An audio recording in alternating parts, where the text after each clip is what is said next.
अस्सलाम वालेकुम, नमस्कार, सत श्री अकाल एंड गुड इवनिंग। मैं हूं आरज़ू काज़मी और आप देख रहे हैं पॉइंट ऑफ व्यू। हमारे साथ हैं जी आप सबकी जानी पहचानी नाज़िया इलाही खान। बहुत शुक्रिया नाज़िया कि आज आप आई हैं। Thank you so much. वंदे मातरम, जय श्री राम, भारत माता की जय। Thank you so much Arzoo ji मुझे बुलाने और के लिए। बहुत शुक्रिया। और आज हम बात भी राम मंदिर की ही करेंगे और आपने जैसे कहा कि जय श्री राम, तो आज राम मंदिर की बात करेंगे। तो मैं भी जय श्री राम बोलती हूँ आपको। और आई डोंट थिंक इसमें कोई गलत मतलब है कि लोग मेरे पीछे पड़ जाएं। आई डोंट थिंक ये ग्रीटिंग्स ही है एक तरह की।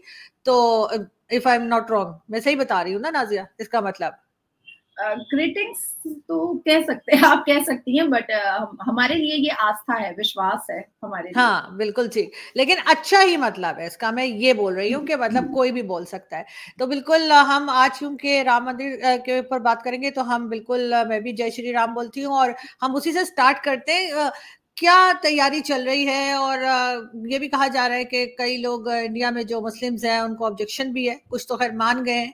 साथ साथ कांग्रेस की जो सोनिया गांधी जी हैं उन्होंने पहले कहा था कि वो जाएंगी, अब सुना है कि नहीं जाएंगी। और उससे भी पहले उन्होंने बोला, कांग्रेस पार्टी की तरफ से पाकिस्तान में भी बताया जाता है कि जी मूर्तियां तो खुद ही रख दी थी, वहां तो कुछ था ही नहीं। और इस किस्म की चीजें चल रही हैं। तो सबसे पहले क्या सेलिब्रेशन के लिए क्या तैयारी हो रही है? बहुत जबरदस्त। मतलब मुझे ऐसा लगता है कि ऐसी दिवाली भारत ने कभी नहीं देखी 76 साल में, जो 22 जनवरी को हम लोग देखने वाले हैं। और जिसकी तैयारियों में कोई क्लॉक टावर जैसा कुछ बना रहा है, कोई वर्ल्ड क्लॉक बना रहा है, कोई 108 फुट की अगरबत्तियां बना रहा है, कोई मंदिर की घंटियां जो है वो इतनी हेवी है जो अवेसी की कान फट जाएगी, ऐसी घंटियां बना रहा है। तो अपने अपने तरीके से हर एक व्यक्ति अपने अपने तरीके से भगवान राम जी के आने की खुशी को पालन करने में लगा हुआ है। कुछ लोग पैदल यात्रा कर रहे हैं, कुछ डिसेबल हैं जो व्हील चेयर पर यात्रा कर रहे हैं, कुछ साइकिल पर यात्रा कर रहे हैं, कोई कोई स्केटिंग करके कहीं किसी और शहर से अयोध्या पहुंच रहा है। तो मैं इतना कह सकती हूँ आरजू जी कि हमने 76 साल में भारत ने जो दिवाली नहीं देखी है, उस वो दिवाली हम 22 जनवरी को देखने वाले हैं। और राम मंदिर is not just a temple, is not just a temple.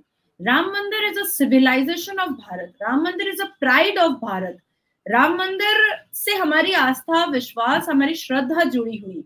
और 500 वर्षों की तपस्या और बलिदान के बाद सनातनियों को प्रभु राम लल्ला की जगह वापस मिली है। इससे बड़ी बात तो कोई हो ही नहीं सकती है, कुछ नहीं हो सकता है। और जोड़ा अवेसी से लेकर के जो भी मुसलमान अभद्र टिप्पणियां कर रहे हैं, मैं उनसे पूछना चाहती हूँ कि अगर प्रॉफिट मोहम्मद की 12 शादियों पर बात कर दी जाती है, तब तो आप लोग बड़ा गुस्ताख रसूल की सजा सुनाने लगते हैं, लोगों को मर्डर की धमकियां देने लगते हैं। तो भगवान राम के ऊपर अभद्र टिप्पणियां करने पर अगर सनातनी 82.7% अगर वो अपमान राम की सजा आप सुनाना स्टार्ट कर दे, तब आपको कैसा लगेगा? देखिए आरजू जी, मैं बहुत एकदम क्रिस्टल क्लियर बात करूंगी। यूं ही नहीं राम मंदिर बन रहा है, बिल्कुल नहीं। उस दौर के हिंदुओं में जुनून था, उस दौर के हिंदुओं में आस्था थी, विश्वास थी, श्रद्धा थी, और साथ साथ प्रभु राम का आशीर्वाद था। और तब जाकर के ना जाने कितने लोगों ने अपना खून बहाया है, और तब जाकर के 22 जनवरी को रामलला अपने जन्म स्थान पर वापस आ रहे हैं। क्या इस बात से कोई भी कोई दो राय रख सकता है कि सर्वोच्च न्यायपालिका में 2 डेकेड ये लड़ाई लड़ी गई है, 2 डेकेड कंटिन्यूअसली? और ना जाने कितने बड़े बड़े वकीलों को कांग्रेस की सरकार से लेकर के all India Muslim personal law board ने करोड़ों रुपए खर्च कर करके रामलला के जन्म स्थान को बाबर की अश्लीलता का बाजार बनाने की पूरी कोशिश की गई थी। लेकिन कुछ ऐसे लोग इस धरती पर अवतार हैं जिन्होंने ये साबित कर दिखाया सर्वोच्च न्यायपालिका, the honourable supreme court of India को, कि वो तो भैया रामलला के जन्म स्थान ही था। आप जितनी भी कोशिश कर लो, आप साबित नहीं कर पाओगे। मगर नाजिया बात सिर्फ मुस्लिम्स की नहीं है। कांग्रेस पार्टी जो अपोजिशन पार्टी है वो भी तो बहुत कुछ बोल रही है ना। उसको भी अगर आप थोड़ा सा बताएं कि उनको क्या प्रॉब्लम है। नहीं, मैं तो गांधी परिवार को तो मैं सनातनी या हिंदू तो मानती नहीं हूँ। एक अम्मा है फिरंगी औरत जो हिंदी बोलना नहीं जानती है पूरी जिंदगी भारत में रहने के बावजूद भी, उसको क्या पता आस्था, संस्कार, संस्कृति के बारे में। सोनिया गांधी क्या जानने गई कि आस्था क्या होता है, भगवान राम से प्रेम क्या होती है, उनसे उनके ऊपर श्रद्धा और विश्वास क्या होता है, उसको क्या आइडिया है। उसने तो 14 वकीलें लगवाई थी बाबर और ठरके आजम के पक्ष में। वो क्या जानने गई भगवान की श्रद्धा। वो तो एक फिरंगी औरत है, वो तो बार डांसर है, वो क्या जानने गई। अब आपने बात कही, अब ठीक है नेहरू को भी ले आती हूं मैं। तो नेहरू तो वो आदमी था जिसने जिन्ना को पाकिस्तान दे दिया इस्लामिक देश बनाने के लिए। नेहरू तो वो आदमी था जो के नैयर जैसे आईसीएस ऑफिसर को जबरदस्ती फोर्स करके रेस्टिकेट करवाया, क्योंकि आईसीएस ऑफिसर के दिल में भी प्रभु राम की श्रद्धा और विश्वास थी, और वो अयोध्या में ही आईसीएस ऑफिसर थे। और ये बात मैं आपको आज या कल की नहीं बता रही हूँ, मैं ये बात आपको 1949 की बता रही हूँ। मगर बाबरी मस्जिद पे जो हंगामा चला था वो तो कांग्रेस के जमाने में स्टार्ट हुआ था ना। कांग्रेस के जमाने में स्टार्ट हुआ था, पर कांग्रेस नहीं चाहती थी कि रामलला की जन्म स्थान सनातनियों को वापस मिले। नेहरू जी डायरेक्ट बात करते थे अयोध्या के चीफ मिनिस्टर से, ओए ताला लगाओ, ताला लगाओ, जब तक नमाज पढ़ने की अनुमति नहीं होगी, कोर्ट नहीं देगा, तब तक ताला लगा रहेगा। तो ये नेहरू ने किया था। नेहरू को कोई मतलब नहीं था, नेहरू को अपनी गद्दी से मतलब था। नेहरू को अगर अखंड भारत से मतलब होता तो नेहरू कभी पाकिस्तान बनने देता। नेहरू ने सोचा कहीं जिन्ना बन गया प्रधानमंत्री तो हम क्या करेंगे, तो उसने कह दिया कि मैं तो अपने कैबिनेट का चपरासी भी ना रखूं जिन्ना को, तो भैया चलो गांधी के गोद में दोनों मिलकर के बैठ जाते हैं, और गांधी तो है ही वैसा, तो चलो पाकिस्तान इस्लामिक देश बना देते हैं, और फिर भारत को हम लिबरल बना देते हैं। क्यों बना देते हैं। तो नेहरू ने बेसिकली उसको चाचा के नाम से याद किया जाता है, पर मैं एकदम क्रिस्टल क्लियर बोलूंगी कि उसने भारतवासियों को और खास करके भारत में रह रहे सनातनियों को पूरा का पूरा मामू बनाया था नेहरू ने। और नेहरू की ऐसी अभद्र जो स्टेटमेंट है वो बहुत है। वो तो हमेशा अंग्रेजों के कमर पे हाथ और उनका सिगरेट जलाते रहता था, यही तो नेहरू का काम था भाई। फाइटर जेट में तो उसके यहाँ बर्थडे मनाया जाता था, जिसमें आर्मी ऑफिसर को बैठना चाहिए था, जिसमें मेडिसिन एक्सपोर्ट इंपोर्ट करवाना चाहिए था, जिसमें जहां पर फ्लड हो रहा है, सैलाब हो रहा है, वहां पर दाना पानी भिजवाना चाहिए था। उस फाइटर जेट में बैठ करके वो बर्थडे टट्टे मनाया करता था। तो नेहरू तो कपड़े पेरिस से धुलवाता था, आयरन करवा करके मंगवाता था। तो नेहरू तो बेसिकली इस राष्ट्र के हित में कोई काम किया नहीं, कोई भी काम नहीं किया है। अब आती है बात इंदिरा गांधी की। तो इंदिरा गांधी में बहुत बुद्धि थी। वो साधु संतों और ग्रंथों के विश्वास को जीत करके वो चेयर पर जरूर बैठती थी, पर स्लॉटर भी साधुओं का ही करवाती थी।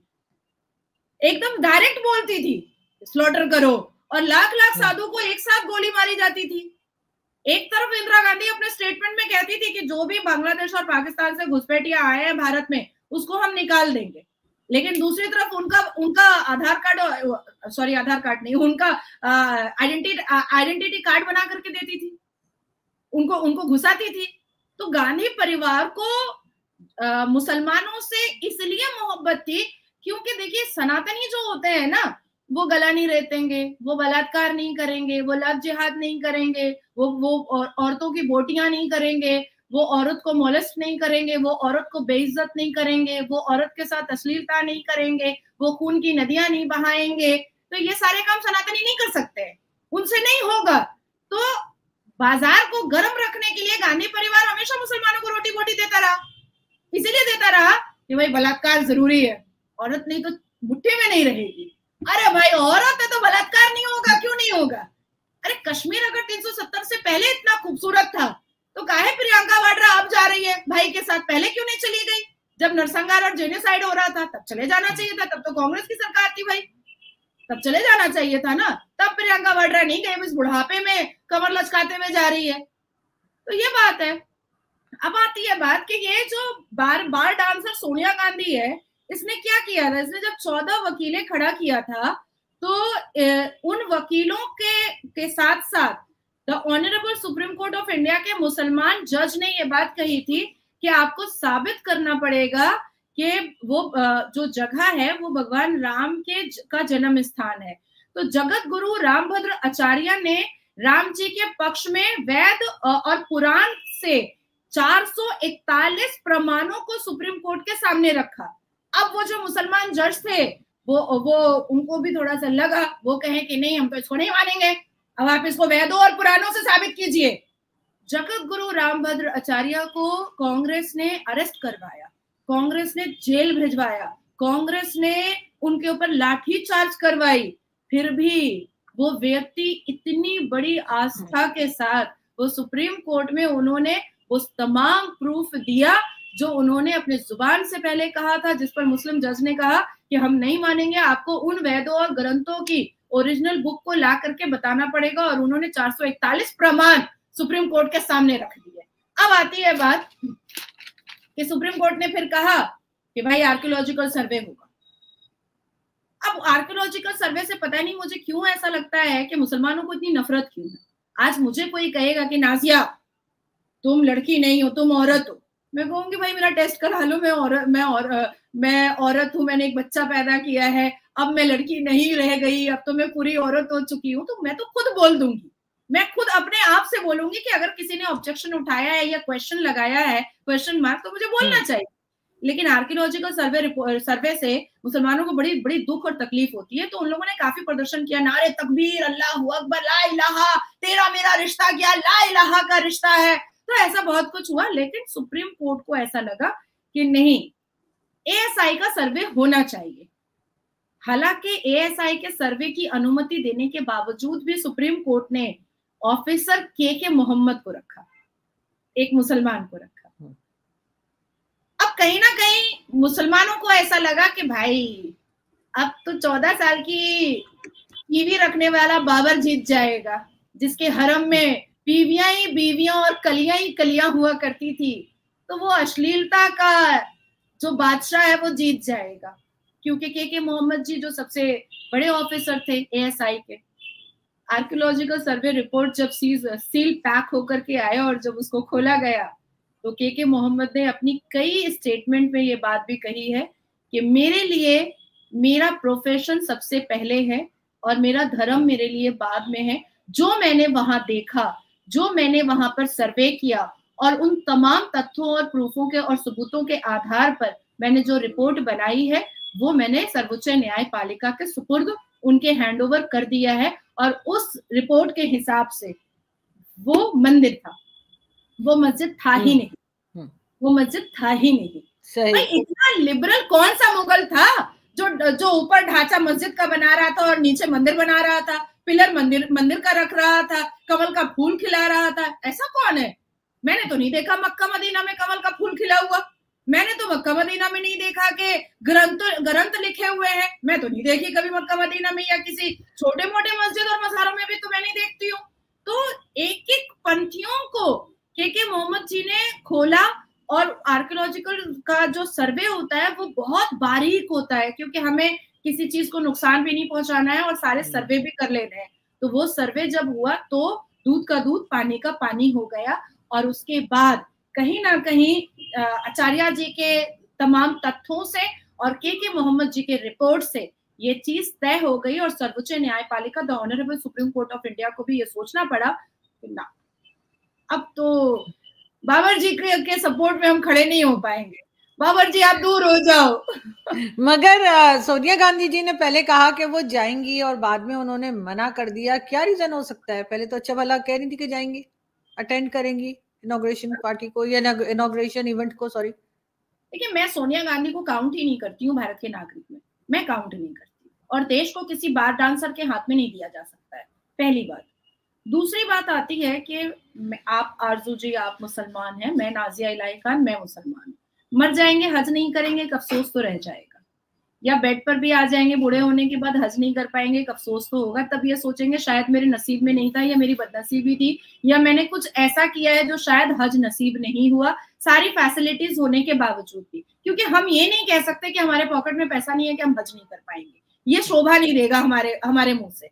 और अभी तो मोदी जी की सरकार ने महिलाओं के हज के लिए इतनी सुविधाएं कर दी हैं कि पॉकेट में पैसा ना भी हो तो भारत की मुसलमान महिलाएं अकेले जाकर के हज करके आ सकती हैं।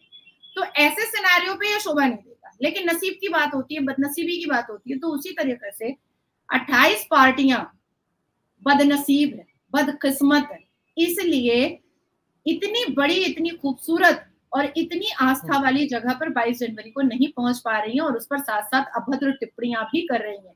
यहाँ तक कि अब समाजवादी पार्टी के तो बर्क साहब जो मेंबर ऑफ पार्लियामेंट हैं, उन्होंने तो कहा है कि 22 जनवरी को वो मुसल्ला बिछा देंगे और मुसल्ला बिछा करके वो दुआ करेंगे कि मुसलमानों की तादाद इतनी हो जाए कि हम दोबारा उस मंदिर को तोड़ करके वहां पर मस्जिद बना देंगे। तो मतलब ये हो जाएगी, मुसलमान जैसे बच्चे पैदा कर रहे हैं तो वो हो भी जाएगा। मैं बोलने जा रही थी कि ये जिम्मेदारी ये बर्क साहब ने हमारे ऊपर दे डाला कि हम भैया एकदम तैयार हो जाए अब कि 9 महीने में हमें बच्चे निकालना है, अब ये जिम्मेदारी भी हमारे ऊपर आ गई है।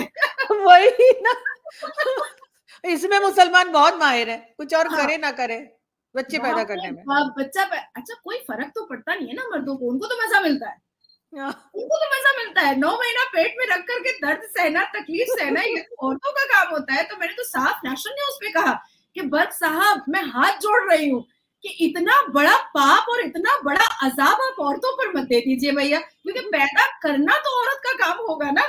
तो 82.7% को टक्कर देने का मतलब है कि हमें भी 82.7% होना पड़ेगा। तो मतलब एक औरत को 20-20 हजार बच्चे पैदा करने पड़ेंगे, एक मुसलमान औरत को। कर भी लेंगे, इनसे कोई भय नहीं है, कर भी लेते हैं ये लोग। लेकिन अभी इन्होंने हम अगर बात कर रहे थे हज उम्रे की बात कर रहे थे, तो अभी मैंने देखा सऊदी अरब में वो बड़ी एक प्यारी सी आपके यहाँ की मतलब पार्लियामेंटेरियन भी है और वैसे का टीवी पर भी आया करती थी, स्मृति ईरानी जी, मुझे बड़ी पसंद है वो हमेशा से। तो उनको मैंने देखा सऊदी अरब में, तो यहाँ भी एक दो हमारे यहाँ जो मुल्ला माफिया है ना, थोड़ी सी हिली जुली है कि जी ऐसे कैसे ना सऊदी अरब ने आने दिया। तो लेकिन बहुत अच्छी तरीके से उनको वेलकम किया गया। सऊदी अरब में चेंज आ रहा है, तो फिर आखिर हिंदुस्तान पाकिस्तान के मुसलमान क्यों नहीं बदल रहे? भारत के मुसलमान तो आप लोगों को ही फॉलो करते हैं, और खास करके सुन्नी मुसलमान जो भारत के हैं वो तो फॉलो करते हैं एकदम टॉप टू टो वो लोग पाकिस्तान को फॉलो करते हैं। देखिए भारत के सुन्नी मुसलमान भी कभी भी शिक्षा के बारे में बात नहीं करते हैं, कभी भी वुमेन राइट के बारे में बात नहीं करते हैं, कभी भी वुमेन्स आइडेंटिफिकेशन के बारे में बात नहीं करते हैं, कभी भी वुमेन्स प्रायोरिटी और लीगल राइट के बारे में बात नहीं करते हैं। तो एकदम डबल गैंगर ऑफ पाकिस्तान। जो आप तारिक मसूद को सुनती हैं, तारिक जमील को सुनती हैं, या और भी जो चवन्नी अठन्नी है जिसको सुना जाता है, वो सेम यहाँ पर है, सेम एकदम। अब बात आती है कि स्मृति ईरानी जी के बारे में आपने बात कही है और आपने बहुत प्यारी सी उनको कहा है। मैंने उनके साथ काफी मीटिंग्स की है, इवन 2019 के लोकसभा इलेक्शन और 2021 के लोकसभा इलेक्शन में स्टार प्रचारक में मैं भी उनके साथ थी। और अगर मेरे इंस्टाग्राम को सर्च किया जाएगा तो काफी तस्वीरें 19 और 21 में मेरी उनके साथ दिखाई देंगी कि मैं उनके साथ बहुत मीटिंग कर रही हूँ। इतनी डाउन टू अर्थ लेडी है, इतनी डाउन टू अर्थ है, और अपनी गरीबी को भी इतने सुकून से और चेहरे पर मुस्कुराहट से बताती हैं कि बहुत हिम्मत होती है उनको सुनने के बाद कि हाँ वाकई में अगर हम भी एक बुरा वक्त देखे हैं तो आज अच्छा वक्त भी देख रहे हैं।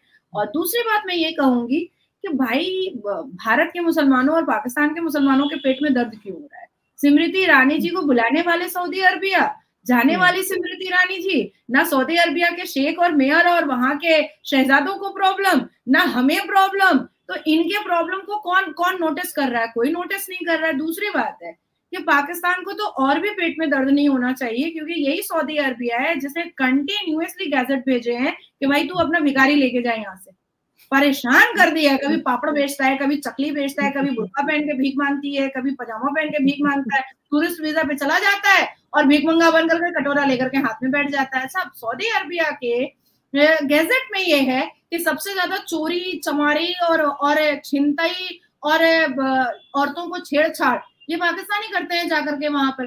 दुबई के पुलिस ने खुद ये इशू किया था नोटिस कि पाकिस्तान से जितने भी यंगस्टर्स आते हैं दारू पी करके सबसे ज्यादा एक्सीडेंट वही करते हैं, सबसे ज्यादा एक्सीडेंट करते हैं। और ये तो भाई सर्वे रिपोर्ट है कि आपके पाकिस्तान के मर्द जो है सबसे ज्यादा पॉर्न मूवी देखते हैं, तो उत्तेजित तो हो ही जाएंगे। बहरहाल मैं अभी बहुत संतुष्ट हूँ कि हाफिज सईद ने बोला है कि अगर उसकी भारी बहुमत में अगर उसकी सरकार बनती है तो वो इस्लामिक वेलफेयर कंट्री आपका बना देगा। तो 72 वर्जिन हुरों के लिए अब मरने की का इंतजार नहीं करना पड़ेगा, हाफिज सईद गोद में रख देगा सबके 72 वर्जिन हुर। वो कर नहीं पाएगा क्योंकि उसको फिलहाल जैसे कि कहा जा रहा है हाउस अरेस्ट है वो, तो वो उसकी बातें बस चलती रहेंगी, उससे ज्यादा कुछ नहीं होगा। लेकिन फिर भी हमारी पूरी तरीके से हम देख रहे हैं कि राम मंदिर की इनॉग्रेशन कैसी रहती है, और हम आपसे फिर बात करेंगे, 20 सेकंड से पहले भी बात करेंगे यकीनन, और मजीद जानने की कोशिश करेंगे कि और कौन कौन सी तैयारियां हैं। और बहरहाल पाकिस्तान तो नहीं कहेगा, लेकिन मेरी तरफ से जरूर ये है कि मैं चाहूंगी कि अच्छे से हो जाए और सब लोगों को मुबारकबाद देनी चाहिए, क्योंकि मस्जिद तो इन्होंने अलग जगह दे दी है मस्जिद की, तो फिर इतना जो है ना हाहू होनी नहीं चाहिए। मगर जाहिर पॉलिटिक्स है 5 तो एकड़ की जगह दी है हर्षु जी, 5 एकड़ की जगह दी गई है और वहां पर नींव भी रखाया गया है, मोहम्मद बिन अब्दुल्ला नाम रखा है, बाबर नाम का ही नहीं रखा। मेरे को समझ में नहीं आ रहा है। अगर बाबरी मस्जिद दोबारा रखता ना तो मैं पूरी बीवियों का चिट्ठा खोलती बैठ करके मस्जिद के सामने से ही आपके साथ इंटरव्यू करती और इतिहास हिस्ट्री की किताब लेती, क्योंकि बाबर की सबसे जो छोटी बीवी थी वो मात्र 13 साल की थी, जो उसके हरम में उसके पास ही रहा करती थी, वो उसको वो हटाता नहीं था क्योंकि बहुत छोटी थी ना, तो शायद ज्यादा बच्ची थी यार, 13 ईयर्स की, क्या 13 साल। बच्ची का आप इमेजिन कर सकते हैं। नहीं पता नहीं, लेकिन बहरहाल अच्छी बात यह है कि बहरहाल इनॉग्रेशन होने जा रहा है, और हम यही दुआ करते हैं कि खैरियत से हो और सभी के लिए अच्छा रहे। इसलिए कि दुआ आप कहीं भी पढ़ सकते हैं, मैं तो खैर मंदिर में भी दुआ पढ़ लेती हूँ, मैं तो चर्च में भी पढ़ लेती हूँ, मैं हर जगह पहुंच जाती हूँ। इसलिए तो मेरा ख्याल है कि सबको जो है वो आराम से इस चीज को हो जाने देना चाहिए, और हम आपसे फिर भी बात करते रहेंगे। थैंक यू सो मच मैं 16 से 22 वहीं रहूंगी, 16 से बिल्कुल। 22। फिर तो हमें कुछ पिक्चर्स भी भेजिएगा, जो तैयारी चल रही है वो भी हम देखना चाहेंगे, तो बिल्कुल वो अपने मोबाइल से बना के मुझे भेजिएगा। बहुत शुक्रिया, थैंक यू सो मच। जय श्री राम।